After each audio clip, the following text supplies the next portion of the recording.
Raymond, so great to have you on. Thanks for coming on the show. I would love to just kick off and ask you a little bit about entrepreneurship since it's such a huge part of your life. You're one of those people that have Sure.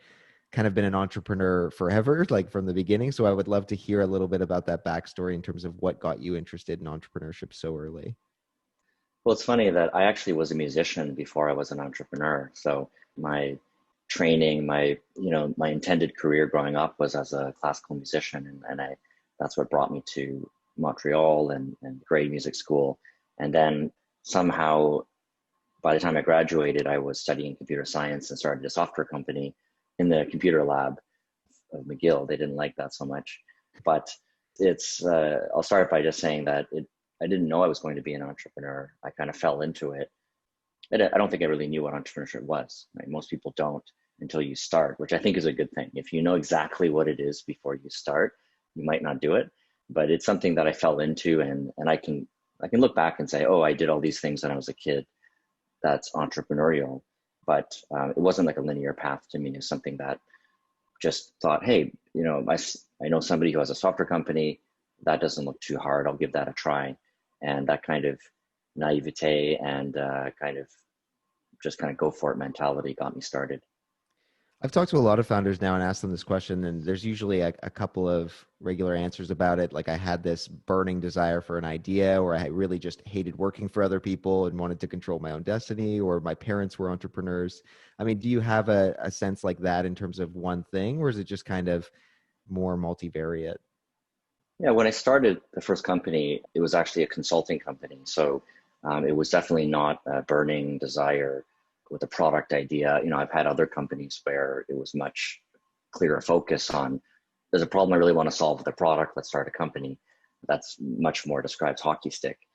But at the beginning, I think it was that I just saw a opportunity. In this case, it was more of a service business, and honestly, it just looked like fun. The idea of making your own rules, doing something, having independence, and not really following a quote unquote traditional career path. I think that was what got me into it. I think also, the first company I started was in 1996, mid 1996. So that was an interesting time because the World Wide Web was just starting. Mosaic was the browser. It was just a different time, and it was a time that was, I think, an especially unique and interesting time to start a company because so much around technology was emerging that made everybody pay attention and want to be part of it. So that's the whole .com boom and subsequent bust. So it was, I would say that was an external factor that made it really fun to start a company then. So let's dive straight into, I mean, you mentioned Hockey Stick. I would love to hear, I mean, there's so many companies that you've been a part of, but Hockey Stick is the one now, and here to talk to you about fundraising in Canada and the Canadian ecosystem, and what better than to lead in with Hockey Stick. So, and I think part of the founding story, I mean, you obviously know it better than I do, was to do with you yourself being an investor and seeing some gaps in information, but would love to hear what led to the creation of Hockey Stick. Yeah, this is really one of those companies that came about from wanting to scratch a particular itch that you've had yourself. And the in the kind of years leading up to Hockeystick, I'd done a number of things, like you say, on both sides of the table. So I was an angel investor at that point, having written a bunch of checks personally into companies. I had run a fund called Year One Labs, which is kind of a funny story. Is for this year, almost 10 years after that fund was started, we're finally exiting, being able to kind of wind it down, exit it, hopefully, with the Airbnb IPO. That'll be the end of that chapter, but a very successful, profitable chapter. But that story always reminds me that things take time, that whether you're running a fund or a company, a decade is really kind of a standard block of time. So having done some investments personally and led that fund, it definitely stood out to me that those frustrations that I had as an entrepreneur, raising money or just navigating the funding landscape, were actually mirrored on the other side. That it wasn't like funding was this very data-driven, automated, tech-driven process. It was also kind of inefficient and a bit annoying and not necessarily optimal for returns. So when I kind of realized that actually both sides of the funding equation are suboptimal, that kind of made me think there's a space in the middle for, quite a big space to solve a problem. And that's why we started Hockeystick. That problem still exists, by the way, that there's still a lot of, just a ton of room to improve the fundraising process. And that's just part of the lack of data, right? So for those that don't know, maybe you could explain a little bit about how Hockeystick might work from like a survey data site like CB Insights, for example. Yeah, I mean, CB Insights and other data companies, we have a lot of respect for all those folks. They're similar to us in the sense that we're both interested in collecting private market data. So there's so much opportunity in this space because private data is poorly organized, it doesn't exist, it's inconsistent. So that's why database companies exist, and that's how we got started. Was wanting to collect better data. We took a different approach than pretty much everybody. That we didn't want to scrape the internet. We didn't want to hire 500 analysts to call people and get data. We thought the best way to get data is to solve a different problem, which is investor relations, or kind of reporting. That's what we called it. So we actually started off doing reporting, quarterly reports, data collection, kind of portfolio management for Canadian funds. So people like the BDC, they were actually our first customer. And I think that was our way to launch this experiment of, if we can create value for people, investors who are trying to collect data from their portfolio companies, we can create this byproduct, which is data about the companies, the investments, and we think that byproduct can be really useful if it's refined, right? So if I go that kind of oil analogy, and so we went from back office kind of software products to building what is now the largest and most the highest quality database of Canadian startups and venture capital that's ever existed, and we're really proud of that. It's taken a long time to build that. But that journey, just giving you kind of very high level of the whole business, that journey has taken us to another step, which is now taking that data, using it to train AI, to train systems that can connect startups and funders automatically. And it's somewhat full circle, because when we started talking about what are the inefficiencies and the frustrations, a lot of that is around the fundraising process. And we realized that we can really solve that problem by making these kind of automated warm intros that are useful for both sides. That's useful for funders looking for deal flow, useful for startups, and it wouldn't be possible without data. And that's why this, like the AI part of Hockeystick was phase 2. Phase 1 had to be amass this database. Without that, your algorithms are kind of useless. Yeah, that's so cool, because fundraisers, I mean, they're just looking off of whatever issue salient things that they can find in terms of what to invest in, right? I'm a big fan of the reports because I get to see about the Canadian ecosystem and what's happening in the GTA and Waterloo and BC. But let's actually go back, because you're really uniquely positioned to talk about this as somebody who's been an angel investor, who started a bunch of companies in Canada and now has access to this data. How have you seen the landscape for funding change in Canada since you started your first companies, and even in the past few years? And then I'll ask you a follow-on about this new platform and what changes we might end up seeing because of it. Yeah, I guess I have the advantage of having this is, I've seen 2 decades worth of growth. So I guess they're both decades are quite different, but if I look long term over what's happened in Canada, and I guess it's somewhat different in different regions too, so we can talk about that. But number one is there's definitely been growth. So there's more dollars, Canadian dollars, foreign dollars now than ever before. There's more dollars at every stage. I mean, there's still gaps depending on your region, but it's hard to argue the numbers that more dollars have poured into Canadian companies, and not only at the early stage or not only at the Series A. For a long time, Canada was really good at creating companies for Americans, and it's somewhat, it's still somewhat true, and I don't particularly have a problem with that as an entrepreneur. But I think what's really great to see now is that Canadian companies that do scale and grow have options. So there's companies that decide they want to keep going, raise 50, $100 million in Canada, potentially from Canadian late stage funds, keep growing all the way through an IPO or becoming a gigantic, private unicorn. That wasn't happening at anywhere near the rate it's happening now. And I think that's important because one of the problems of just having early exits, and again, I have no problem with anyone having an early exit. I think that's, any exit is good.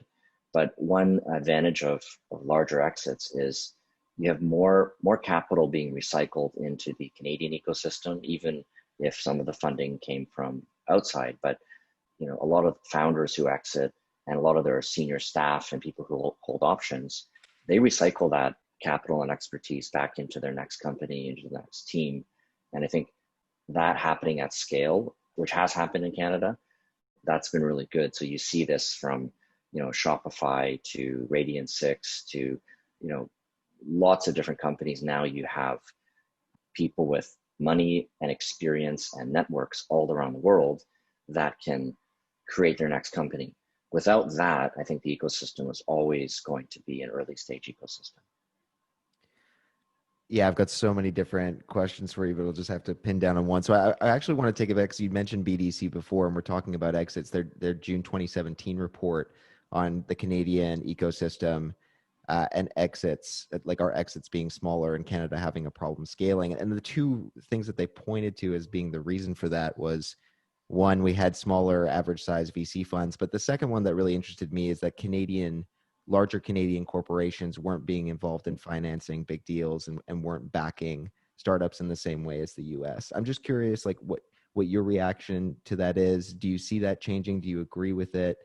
And to get your thoughts on that kind of an overview of the ecosystem.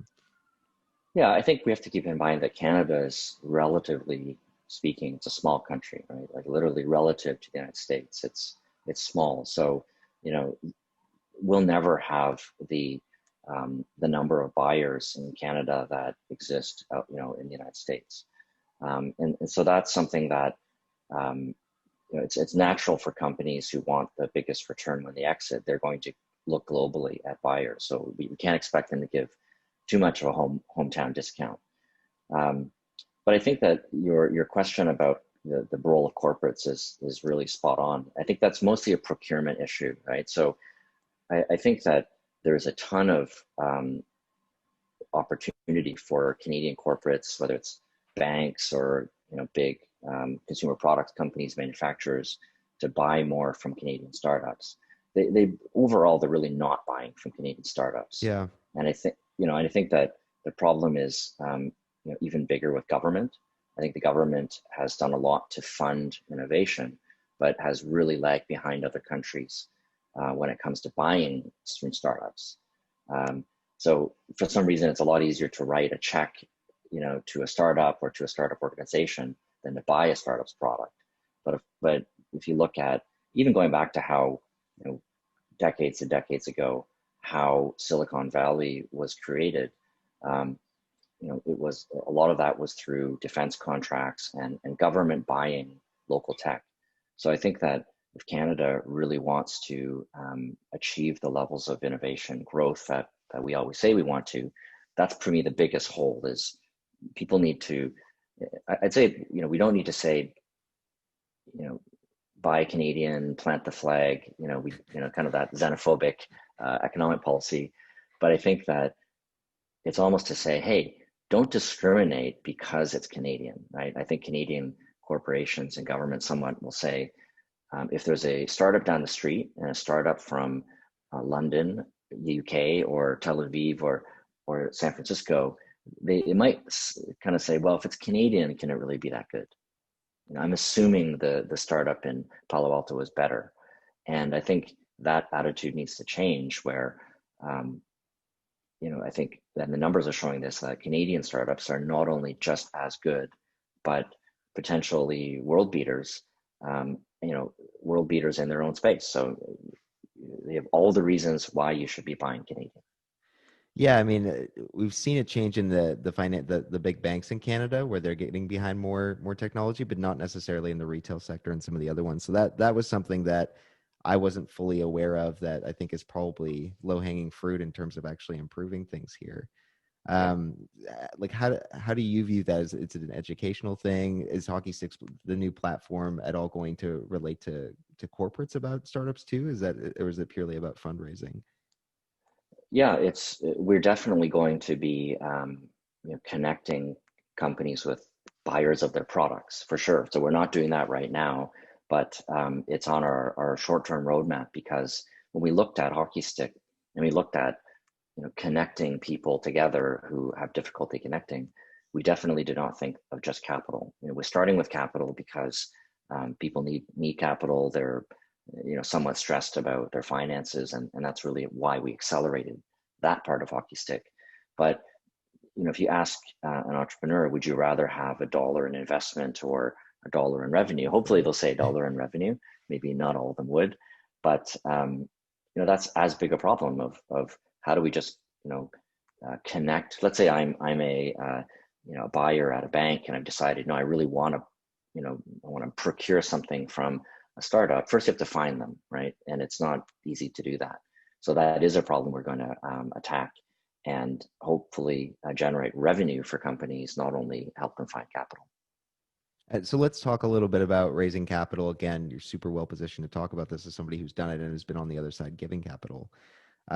If you were in this environment right now as a Canadian startup raising a very early round, like a seed, Series A, maybe even a B, what would your strategy be? How would you position things? Like, just would love to get your thoughts on that. Yeah, I think that things have definitely changed. I think for the better, right? So I think um, entrepreneurs, I think, will always complain that there's not enough capital because that statement is always true. We always want more, and that's the way it should be. But I think that generally speaking, there is capital in Canada. Um, I think one thing, just to take a step back on this discussion, I think that with entrepreneurs, I think entrepreneurs should look at fundraising as not just venture capital, and that's not a criticism of the VC industry, but I think fundraising for one's business is really making sure that you've got the oxygen in your tanks to do what you want to do, and I think you have to look at it holistically that there's a lot of businesses who get that oxygen through revenue, who get that oxygen through non-dilutive sources, who can get that oxygen through lending, um, borrowing, government grants, all these things. And then there's a portion who can get that through venture capital. So I think it's important to look at the whole picture because I think one thing that venture capital has done a great job on is kind of feeding back a lot of advice and a lot of a lot of content and educational content back into the startup community about their industry, things they've seen, really trying to help entrepreneurs. So that's amazing. Um, but sometimes it can look like every business should be VC backed, Mm. and if you game that system too much and you really kind of optimize for VC, you forget the fact that venture capital is a small percentage of how all companies are funded, even tech companies.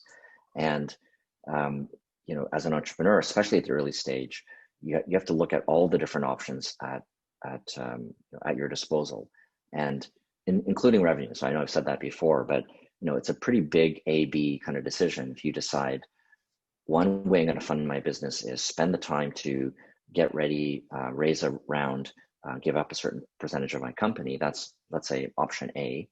And then option B is have a smaller team, bootstrap, spend maybe a percentage of your time doing things that might seem like a distraction, but provide cash for the business.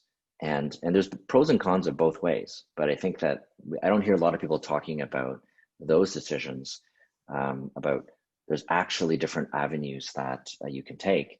And there's somewhat, I think some entrepreneurs feel somewhat, I guess, ashamed if they don't raise enough money because we're used to reading articles of X person raised this much. And so I think some people think, wow, if your company raised 10 million and mine only raised 5, you're twice as successful as I am. I think that's something that I definitely see with founders at the early stage.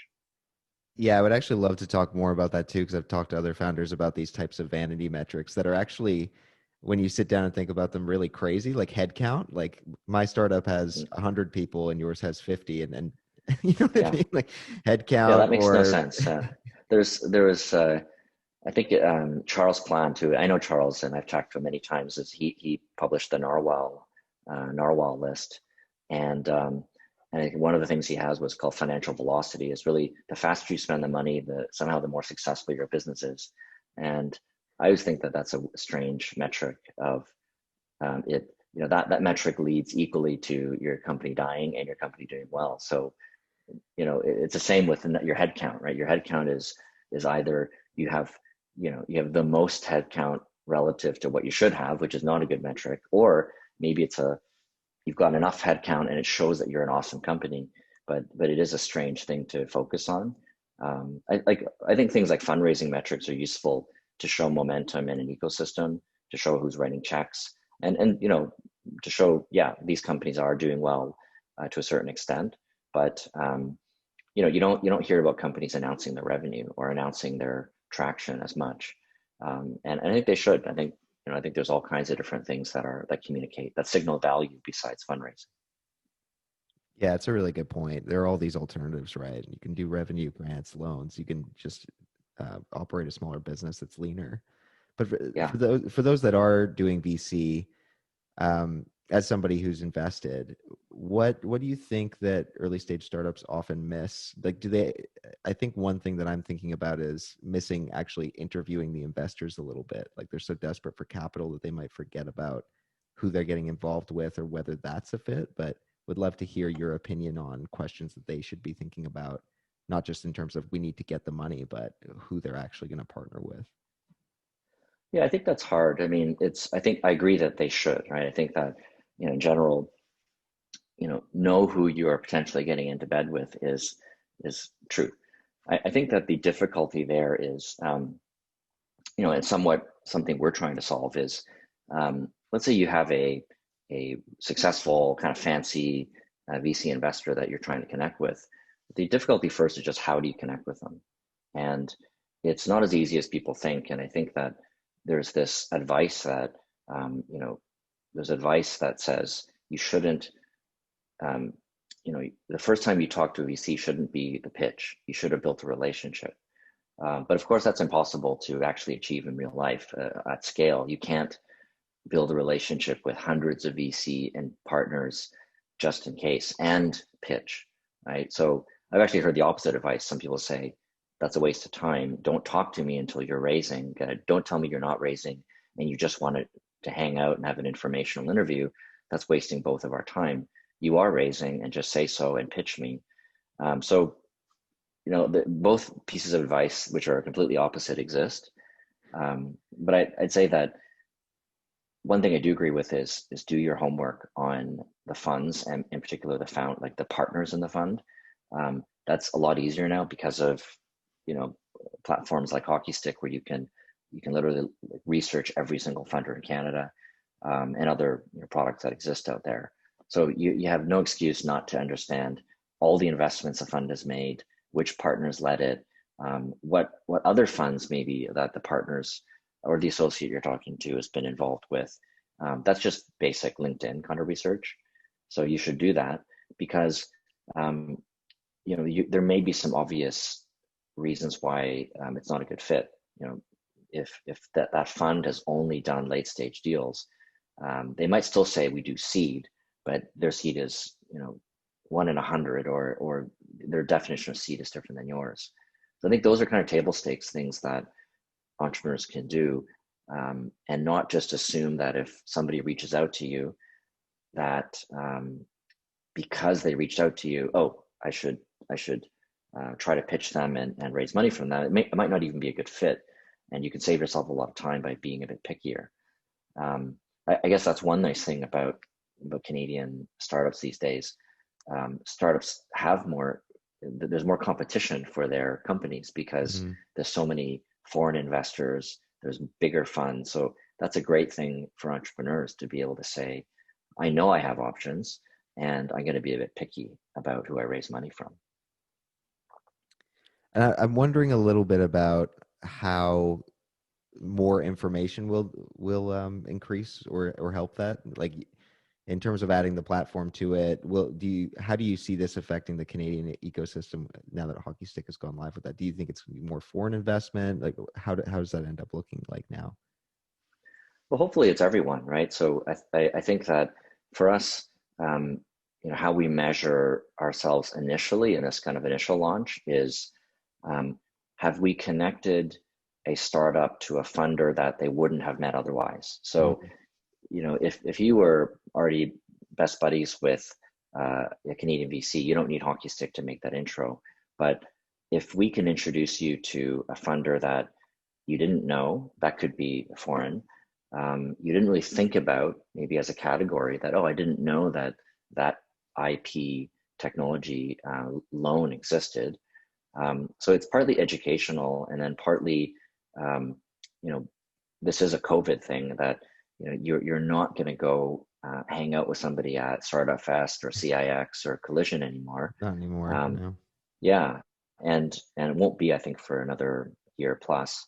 So that means, how do you build relationships? And it starts with that intro. So entrepreneurs are already good at gaming the system and trying to get as many intros as possible, but it's unrealistic that they're going to spend all day, like I said, all day building relationships with VCs, because what's their other day job is, oh yeah, building a company and trying to close sales and building a product. So it's I think for us, and I think this is where we're really proud of what we've done at Hockeystick, is because um, we have a good reputation in Canada, we've got this good data, and we've got really good reach into both the startup community and the funder community. It's a unique time for Canadian startups to be able to have for them, it's 100% free service where we or our algorithms will introduce you to some of the top investors in the world. And that doesn't exist anywhere, right? So I think that it's a unique time for Canadian startups to take advantage of something like Hockeystick. And it's a unique time for investors to take advantage of Canadian startups because we keep hearing, talking to people all around the world that they, not only is the Canadian brand hot, Mm. but there's a sort of a acceptance or kind of a recognition that Canadian startups are legitimate world-class startups. You know, it's not Silicon Valley North, it's just Canada. And I think if we can just stop seeing ourselves as a kind of a poor cousin to another ecosystem and realize just how hot this ecosystem is and how hot the companies are, that kind of swagger, I think, would do us well. And people, people are looking for Canadian companies. So again, it's a great time to connect with that demand. That again, going right back to the beginning, COVID, you wouldn't know this. I mean, maybe you would know this if you traveled to Silicon Valley and went to SaaStr and hung out, and everyone came up to you and said, "Wow, we love Canada," but that's not happening right now. Yeah, I think, and one of the, because you've said in a previous interview, there's that fundraising process. I've seen this from founders and CEOs too, are literally like on the road for months, just traveling, going to meet people in the Valley, going to New York, coming back to Toronto, going somewhere else, constantly having all these meetings. If that can cut down that amount of time and that friction, it'd be pretty valuable. Well, that's the one of the consequences, unintended, um, or accidental consequences of COVID-19 is that there's so many funds in 3 months leading up to kind of the lockdown. You would ask, and there were surveys like this: would you invest in a company that you hadn't met? And it's like, no, no, no, no, no. And then after lockdown, it's like, no, no, maybe, maybe, Maybe. yes. And now yeah, it's, it had, people had to try it out, right? They had to try enough Zoom meetings and get comfortable. But I think that's, going back to your roadshow comment, that it's a big A/B test that Everyone assumed I only invest within 100 kilometers of where I live. I have to meet the founders, and the founders have to travel, and we have to do the roadshow because we have to build relationships with funders. Um, that's the A part of the test. And the B is now, well, you can't travel. There's no conferences. Um, you already know everybody in the 100 kilometer radius. So, and now we get to test out what life is like when you can get introduced to people on Hockeystick. You can do a Zoom meeting after that. You can do a due diligence process. I've heard actually that due diligence is getting better Mm. because of COVID, because it's less maybe influenced by face-to-face interactions. It's more data-driven. So I had to talk to a fund who said, our due diligence process is actually improved because it's much more data-driven than it was before.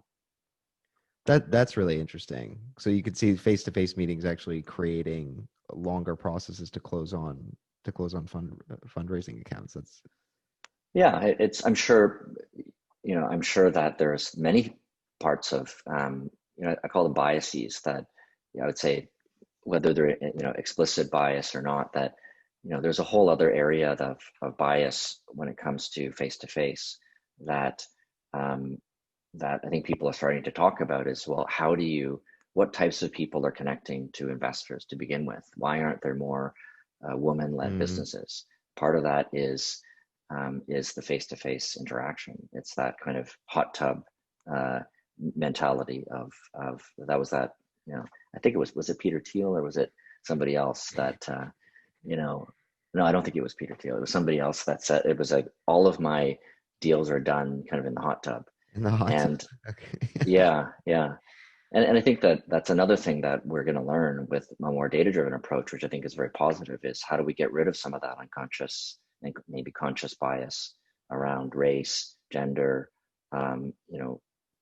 culture, location, everything, right? Physical appearance that nobody's ever proven has been beneficial to returns or innovation. So I think that's something else that when you start to pull on that thread a little bit, oh, now we can't meet face to face, let's meet online. If we're meeting online, let's be more digital. If we're more digital, let's be more data driven. And well, if we're more data driven, this tells us that maybe we should be investing in different kinds of people in different parts of the world. And capital should be global, not local. So I think that we're just starting that conversation. Yeah, there's a bunch of unintended benefits like that. Like I was talking with another founder about international dev hiring becoming much more widespread now. There's this thought that they had to be local or North American to be a good developer, which just doesn't make any sense at all. And we're seeing COVID change a lot of these things, which is actually really, really good. Yeah. Just to go back into a little bit about you before we end off, because I'd love to talk about your own journey. And this is as somebody who's started a whole bunch of different companies, right? I would love to hear a little bit about your thoughts on what the hardest part about being an entrepreneur is and what some of the rewards are for you. Like, because we always, every founder is always motivated to say, things are always great, I don't have to deal with anything, but in reality, it's actually much tougher than that. And so I would just love to get your Sure. perspective on what's hard that people don't realize. I think you said in the beginning too that there were some things that you didn't realize you were going to get into. Yeah. And yeah. I mean, I think that first of all, being an entrepreneur is great. It's the greatest job in the world. I think that anyone who's an entrepreneur knows this kind of exhilaration of being able to wake up every day and create the world and try to change the world. And I think that's, full stop. It's a great way to live your life, and highly encourage people to do it. I think that some of the struggles and downsides of being an entrepreneur that maybe people don't talk about as much. I think that there's a lot of anxiety around just uncertainty, right? So we love somewhat putting entrepreneurs on a pedestal because you're this risk taker, innovator, just swing for the fences. And I think, in fact, most entrepreneurs are risk averse, that they want their thing to succeed. They don't want it to die. They don't want to wake up every day and just take risks, but you have to in order to grow your business. So I think there's one tough thing that I've definitely felt is just anxiety around how is this going to work out? How is this hire going to work out? Am I going to be able to close this sale? Is this product going to work out?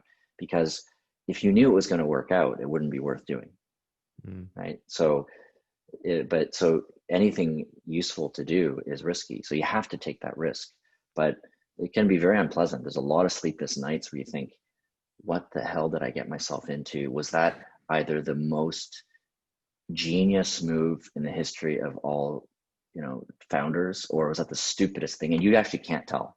So best to just go to sleep and wake up the next day and just deal with it. But there are a lot of those moments where you are so worried that you didn't make a little mistake, but you made this catastrophically huge mistake. And those, you do get over, and you build up kind of a thicker layer of skin to deal with that. I certainly have, but it is tough, I think, for people, friends and families of entrepreneurs. That's probably one part they don't understand, that it's not, today I sell one shawarma, tomorrow I sell two, the next day I sell three, and then we sell lots of shawarmas. It's, I'm going to invent this sandwich. I'm going to take this delicious chicken. I'm going to take some, tahini and hot sauce, and nobody's ever done this. I'm going to heat it up, wrap it in a pita, try to sell it. You just don't know if the world is going to embrace this or not. So you just have a lot of worry that when it doesn't work out, everyone will laugh at me. And everyone will say, well, of course, that's a stupid idea. Because in hindsight, everything that doesn't work out is a stupid idea. But you didn't know that at the time, and nothing useful would happen if, naive kind of entrepreneurs didn't try things. So, but yeah, so that is tough. And I find that it's a good, there was a mental health survey, I think BDC did. And just doing the survey was kind of eye-opening, because it's like, do you, feel anxious about this? Oh, yes. Are you not able to sleep? I'm not able to sleep. Do you, are you like dieting and exercising well? Like, no, not really. And then you're like, you kind of just get depressed filling out the survey, but it's good to be aware of that, right? Yeah, I think one thing that I continually hear is just everything is heightened and more intense, right? The highs are really, really high and the lows are really, really low, and there's this uncertainty surrounding all of it. So have you picked up any habits over the years? Like what's your routine to stay healthy? Some founders will say they have to meditate daily. Like how do you stay sane and healthy? Well, I don't always stay sane and healthy. That's the bad news. But I find that definitely meditation and mindfulness are really, that's really helped me, because it's something that you can do anywhere, and it kind of recenters you somewhat, just focusing on your breathing, just being aware of not the existential crises and the worries, but just, what am I doing right now? Oh, I'm looking up the window at a lake, I'm breathing. Okay, I can do this. So I think that taking, like, what is meditation? Just taking yourself out of your life for a few minutes and resetting yourself. So that I love doing. I am, even when we had an office, we used to have at 111 used to have a meditation room. So I go in there every Mm. single day and meditate, like clockwork. Um, Another thing that I do now that's a COVID byproduct is, since I'm not commuting 2 hours a day, so I can work out, and I'm running a lot more. I stopped running for 10 years, and so I started training again, and that's been great, because it's, you know there's less commuting, but we're actually more sedentary, because we have to work from home, doing Zoom calls like this. And so I think that being, just turning that into, no, I've got the time, I'm going to, whatever it is, right? Biking, going to the gym, running, all those things. It's something that my wife and I both kind of embraced. She's an entrepreneur too, so we Oh, both go through the same that's good. things. Yeah.